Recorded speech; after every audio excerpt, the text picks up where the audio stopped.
A tax freight train is bearing down on your retirement. To protect yourself, you'll have to harness the power of zero. Hello there. Welcome to the Power of Zero show. This is your faithful host, David McKnight. Thank you for joining us for another consecutive week. We have not missed a week in about a year and a half since we started. I am the best-selling author of The Power of Zero, Look Before You Lerp, Volatility Shield, and a new book coming out in November, as you've heard with the opening commercial. It's called Tax-Free Income for Life. And you can go over to davidmcknight.com, enter in your receipt if you purchase it from Amazon or wherever, and you can download Chapter 1 instantly. You're not going to have to wait until November 17th. You can download Chapter 1 instantly, and that'll wet your whistle. That'll give you a little tease for what's to come. If you're looking for a Power of Zero advisor, head over to davidmcknight.com. We've got a vast army of experts that can help you navigate the pitfalls that stand between you and the 0% tax bracket. You do not get to the 0% by accident. You do not get to the 0% tax bracket by accident. There are dozens of pitfalls and obstacles that stand between you and a tax-free retirement. If you are a Power of Zero advisor, or if you're an advisor and want to convert your practice into a Power of Zero practice, head on over to powerzero.com and we'll be happy to help you out. Well, today I've given a podcast in the past about one of the new tax realities that would settle over our country were there to be a blue wave in November. When I say blue wave, I'm talking about Biden gets elected and the Democrats gain control of the Senate. And as we know, they already have control of the House. I talked about one of the realities that would come about, and that is we would lose the stepped up basis. What does that mean? Well, currently, if you have money in your taxable bucket and you die, that money goes to the next generation income tax free. And whatever is the value of that stock or investment when you die becomes the new basis for whoever inherits it. So they only pay tax on whatever growth is experienced from that point forward. Joe Biden's proposal would eliminate that. You would have to pay the 20% capital gains tax, or whatever your capital gains tax rate happens to be, on whatever the person's basis was that you inherited the investment from. And if you have over $1 million of income, it's going to be short-term capital gains. You're going to have to pay tax, on, all that money is going to be piled on top of all your other income, and you could lose 50% of that money to tax. You have to liquidate a whole lot of those investments to be able to pay that tax. So it's a tantamount to an estate tax for all intents and purposes if you have income that's greater than $1 million and you inherit this money. That was just one change that would be brought about. I'd like to make you aware of some of the additional changes that would likely happen that Joe Biden has talked about that are part of his tax proposal, and talk about what some of those implications are for you who are trying to make your way to the 0% tax bracket. First of all, let's be clear, tax rates will go up whether Trump gets elected or whether Biden gets elected. Tax rates have to go up or we go broke as a country. That's just the reality of it. There is rumor that there will be a fifth part of the stimulus package that'll be rolled out before the end of the year, which means that, I've talked about this in the past, but that $2.2 trillion they had to borrow to build a bridge across the abyss in the economy because of COVID-19 was only half of a bridge. To get us to the other side, we'll probably need another $2 trillion. So where will all this end? We don't know. We know that most experts think we'll have at least $4 trillion more in debt by the end of the year. Will Biden implement all this stuff immediately? Probably not. These things would probably not go into effect until 2021. But he has nonetheless talked about them, and we have to be frank and straightforward with what those proposals are and what the impact would be on you who are trying to get to the 0% tax bracket. By the way, what are Biden's chances of getting elected right about now? If you go to my favorite place to go, not that I'm a betting guy, but I think that when you put your money where your mouth is, that's a true measure of who you think is going to be elected. If you go to these betting sites that talk about the presidential election odds, they have Joe Biden currently at 55%.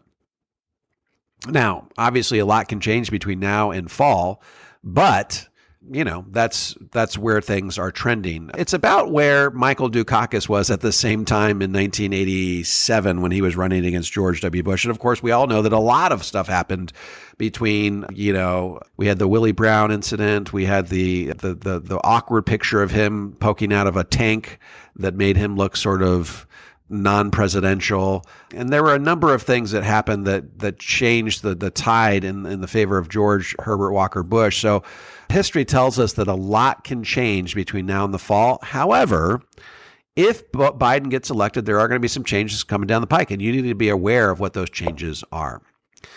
First of all, he is not pushing for a wealth tax like as Elizabeth Warren did. Now, what is a wealth tax? That basically says, hey, look, if you have more than $50 million, for every dollar that you own above $50 million, you're going to have to give 2 cents back to the federal government. So that's what we call a wealth tax. It doesn't have anything to do with growth. It has to do with what you own, what you possess. And Elizabeth Warren had been proposing a wealth tax for the wealthiest of Americans, which would have raised a certain amount of money, I think, to fund her Medicare for All aspirations. We already talked about the elimination of the step up in basis. Here is, I think, the biggest takeaway if you only listen for 7 minutes today. And I'll get into more stuff, but if you only listen for 7 minutes today, here's the big takeaway. Joe Biden has not talked about raising taxes on anyone making less than $400,000, okay? He has talked about raising the highest marginal tax bracket from 37 to 39.6 before those tax cuts expire in 2026. So Joe Biden is anti-raising taxes on the middle class. He's pro-raising taxes on the wealthiest of Americans, but he's anti-raising taxes on middle-class Americans.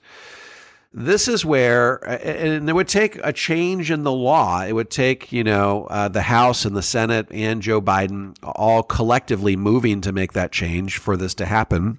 But, it's also trending that the Republicans are likely to lose the Senate as well. So this is not a scenario that is, without the realm of plausibility. It's eminently plausible that this could happen.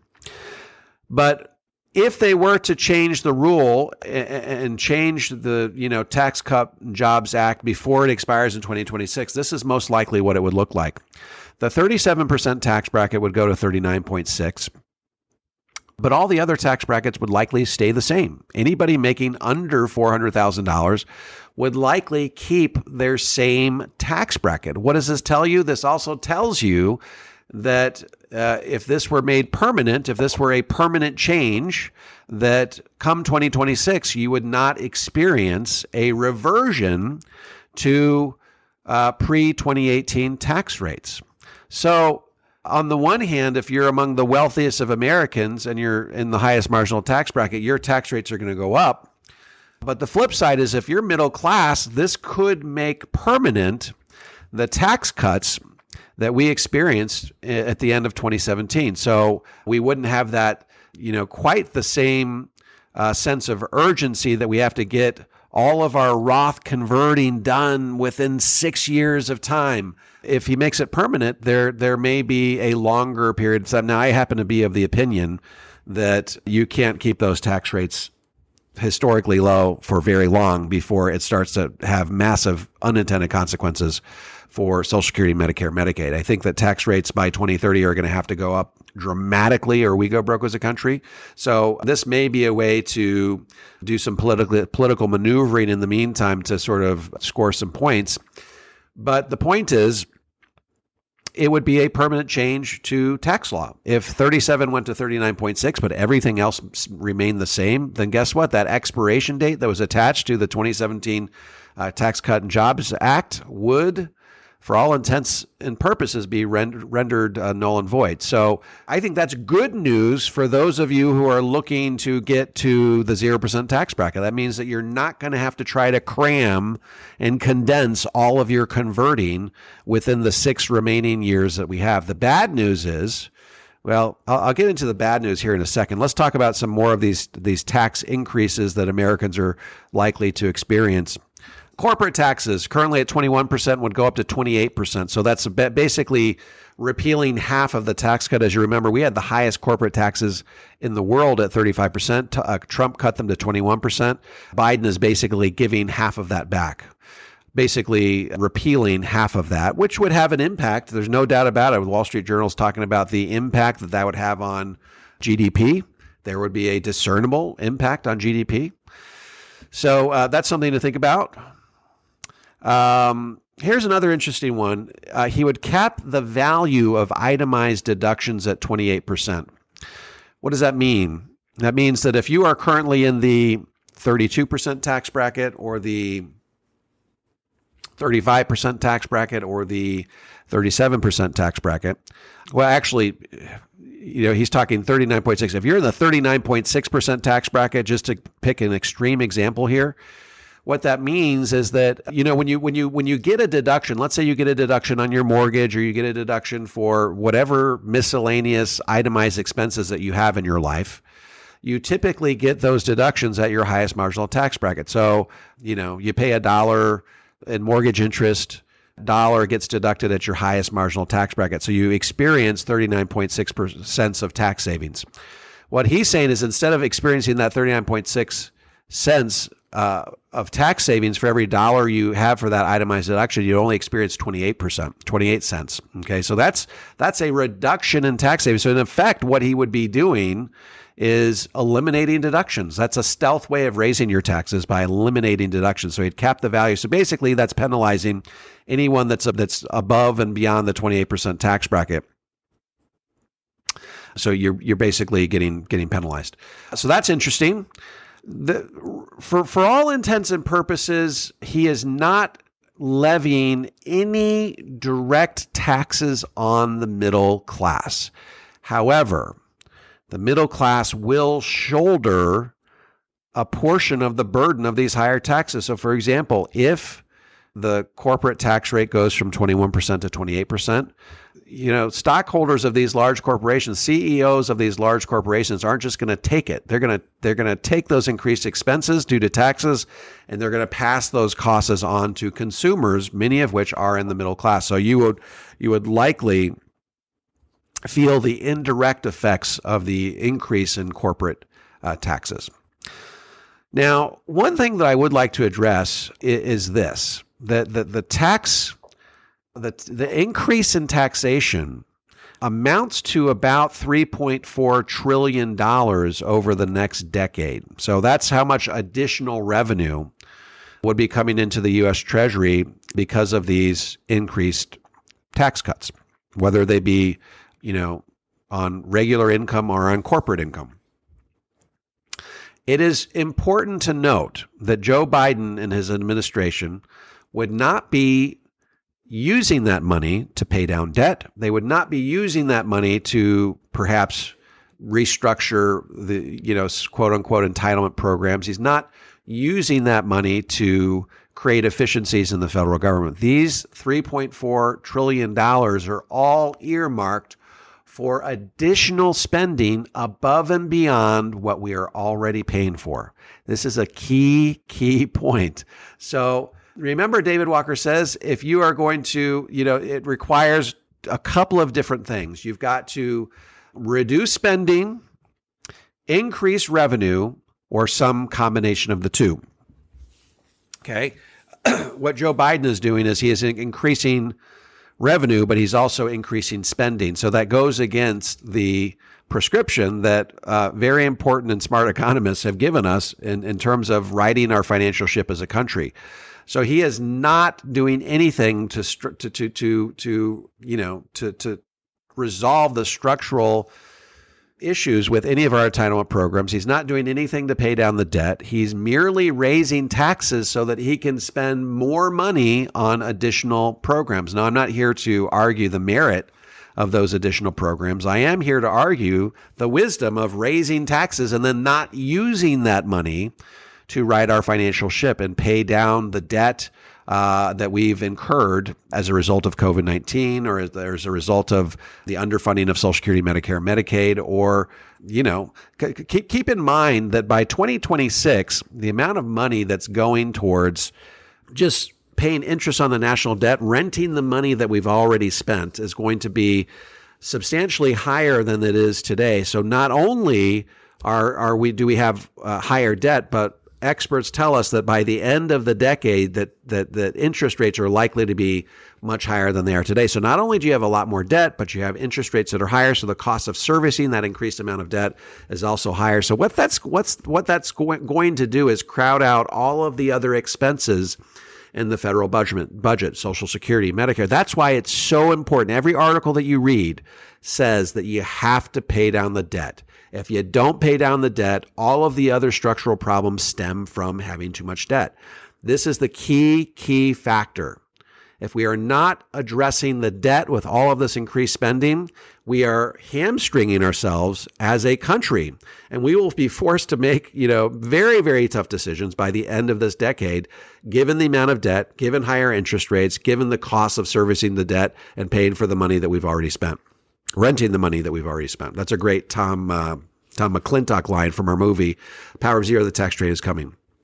So what does all of this mean for you? Well, I'm not here to argue, like I said, whether additional programs are good or bad, or whether they're whether they're worthy endeavors, or whether they're something that are good or bad for our nation's citizens. But what I am here to tell you is the implications of this tax policy for the future viability of our country, which is to say that if we get to the point where the cost of paying for all of this debt crowds out all of these other expenses, and tax rates will have to rise even further to be able to sort of extricate ourselves from this terrible position that we've put ourselves in.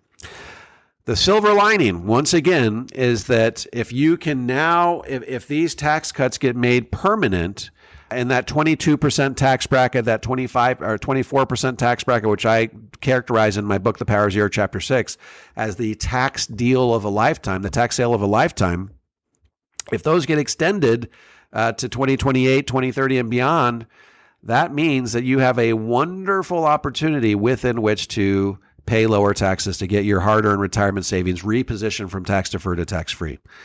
Now, is it possible that in changing all of this, they could say, come 2026, we will revert back to what tax rates were in 2017, and everybody pays taxes on that?